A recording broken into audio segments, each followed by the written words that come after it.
2014 চনৰ জানুৱাৰী মাহৰ 6, 7, 8 আৰু 9 তাৰিখে শ্ৰীমন্ত শংকৰদেৱ কলাক্ষেত্ৰত অনুষ্ঠিত হ'ব অসম লেখিকা সংস্থাৰ চতুৰ্দশ-পঞ্চদশ দ্বিবাৰ্ষিক অধিৱেশন।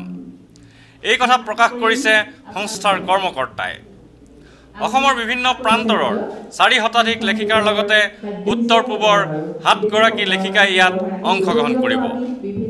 অধিৱেশনৰ প্ৰস্তুতি তথা কাৰ্যসূচীৰ বিষয়ে সদৰি কৰি লেখিকা সংস্থাৰ উপদেষ্টা হৰপ্ৰিয়া পাৰুকিয়াল বৰগোহাঁয়ে কয়, অহা 6, 7, 8, 9 জানুৱাৰীত অসম লেখিকা সংস্থাই চতুৰ্দশ আৰু পঞ্চদশ দ্বিবাৰ্ষিক অধিৱেশন অনুষ্ঠিত কৰিবলৈ লৈছে গুৱাহাটীত।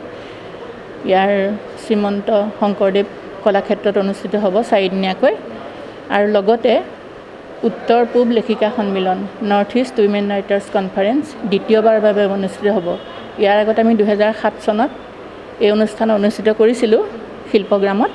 তেতিয়া উত্তৰ পূৰ্বাঞ্চলৰ 6 গৰাকী লেখিকাই অংশগ্ৰহণ কৰিছিলে আৰু আমাক এইবাৰ 2013 চনৰ দ্বিতীয় উত্তৰ পূব লেখিকা সন্মিলনলৈ 7 গৰাকী লেখিকা অসমৰ বাহিৰৰ পৰা উত্তৰ পূৰ্বাঞ্চলৰ বিভিন্ন ৰাজ্যৰ পৰা আহিব বুলি আমাক জনাইছে ইতিমধ্যে।